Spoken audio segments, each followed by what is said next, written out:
Assalamualaikum warahmatullahi wabarakatuh. Jumpa lagi dengan saya Rian Effendi.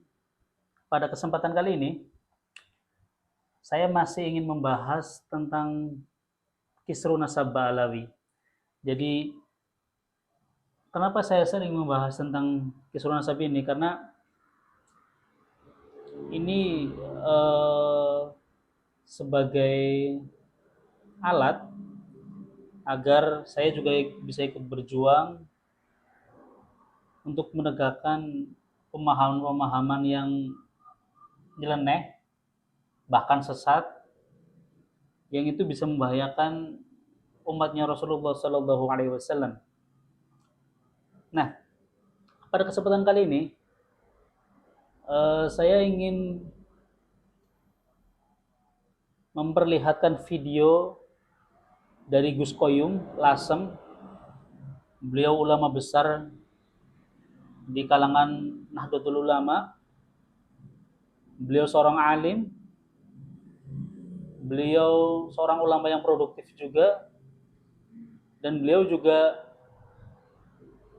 pernahnya paman dari Gus Baha.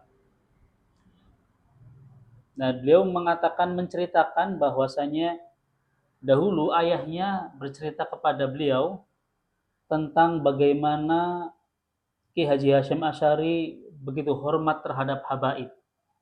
Baik, tak berlama-lama lagi, kita lihat video Gus Koyum yang satu ini. Aturan Mbah Hasyim Asy'ari nek mulang niki aturanipun baku niki halakoh niki ingkang ting celak beliau, dihormati beliau habaib kali sadah. Niku kula terangaken. Khusus habaib sadah cedak aku. Dadi aku iso hormat. Saestu juga takok-takok margane apa. Juga takok-takok pokoke habaib sadah. Kok pokoke habaib sadah celak wis. Dadi posisinipun wabahe kula sini. Lajeng sing beto syarah kitab, syuruhul kitab, kutub syarah Bukhari, syarah Muslim, kedah teng ngajeng. Niku wajib. Saya beto syarah jarang. Abahe kula beto syarah. Waktu niku nggih jenenge zaman. Masya Allah, itulah akhlak ulama-ulama kita kepada zuriyah Rasulullah Sallallahu Alaihi Wasallam, bahwa mencintai, menghormati para zuriyah Rasulullah adalah harga mati. Kalaupun kita ada terhadap satu dua habaib tidak sepakat dengan jalannya, dengan sikapnya, dengan sifatnya, tentu bukan berarti kita membenci habaib, apalagi membenci seluruh habaib. Ini adalah pemikiran yang salah kaprah, bukan? Jadi kalau ada habaib yang lurus, yang benar, kita cintai, kita hormati, kita ikuti. Namun kalau ada habaib yang melenceng dari jalannya Rasulullah SAW, maka kita tidak wajib untuk mengikuti. Namun kita juga dilarang untuk membencinya. Artinya membenci para habaib itu luar biasa di hadapan Rasulullah nantinya. Bagaimana mungkin kita akan meminta syafaat Rasulullah sedangkan kita membenci, mencaci maki cucu-cucunya di dunia ini. Ini pemikiran yang harus kita pegang, bahwasanya mencintai habaib, mencintai dzurriyyah Rasul adalah harga mati. Bahwa ketika kita ingin mengikutinya, tentu kita ikuti ulama atau habaib yang lurus. Siapapun habibnya, siapapun ulamanya, yang kita ikuti yang lurus. Namun jangan pernah membenci para habaib walaupun dia keluar dari jalannya Rasulullah SAW. Justru kalau bisa, kita ingatkan dia, kita kembalikan dia ke jalan datuknya, ke jalan kakeknya, yaitu Rasulullah SAW.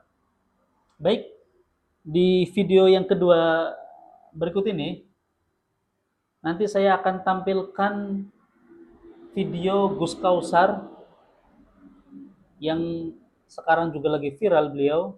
Beliau adalah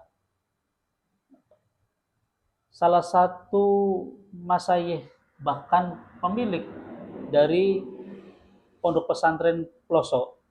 Beliau cucu dari Kiai Jazuli, ulama besar di NU. Juga beliau adalah anak dari kiai yang sekarang juga disepuhkan di NU. Nah, beliau mengatakan dengan lantangnya, dengan cerdasnya, bagaimana nasab para habaib. Oke, kita lihat sama-sama yang satu ini. Sampean pernah dengar enggak? Pondok-pondok itu diajarkan kitab namanya Sulamut Taufik. Ya, tahu gue? Ono kitab jenenge Sulamut Taufik. Ya waga. Iku sengarang Mbak Alawi niku. Dadi lamun toh santri-santri nganggep Mbak Alawi ku gagal, sanadmu patah kabeh. Dan kamu harus tahu semua pondok mengajarkan kitab itu. Dan yang nyarai kiainya para kiai di Nusantara, Romo Kiai Nawawi Al-Bantani. Dadi lamun toh kowe gagalne Mbak Alawi, patahlah ngaji kita semua. Beliau mengatakan innal qalam ahadul lisanaini lil insan, bahwa tulisan kita, pena yang kita buat tulis dulu hanya pena yang kita buat tulis, hari ini jempol kita ini bisa jauh lebih kreatif dari mulut kita. Alhamdulillah. Sudah sama-sama kita lihat bagaimana penjelasan ringkas namun mengena di hati oleh Gus Kausar. Bagaimana mungkin ada santri-santri atau kiai-kiai yang menolak nasab para habaib, sedangkan kitab-kitabnya dipelajari di pondok-pondok pesantren. Jadi kalau kita menafikan nasab habaib, artinya kita menuduh para habaib itu pendusta. Mereka mengaku-ngaku cucu Nabi.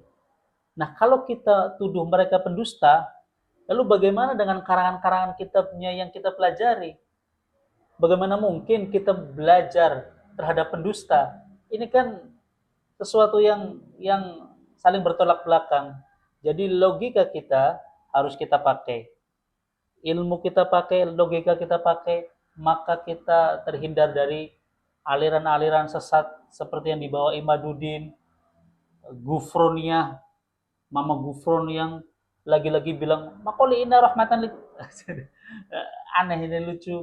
Ngomong sama cacing, ngomong sama bidadari, selalu makoli. Ngomong sama jin, ngomong sama malaikat. Maka nanti lama-lama juga dia bisa ngomong sama lemari, sama jendela. Tapi biarlah itu jadi hiburan kita semua ya. Baik, kesimpulannya lagi-lagi saya katakan bahwa Gus Koyum, Gus Kausar adalah ulama yang luar biasa, ulama dari Nahdlatul Ulama yang tidak diragukan lagi keilmuannya, kealimannya. Maka kalau bisa diibaratkan beliau-beliau ini emas, beliau-beliau ini berlian, dan Imaduddin, Gufron ini kerikil. Jadi kalau ada emas, kenapa kita pilih kerikil? Assalamualaikum warahmatullahi wabarakatuh.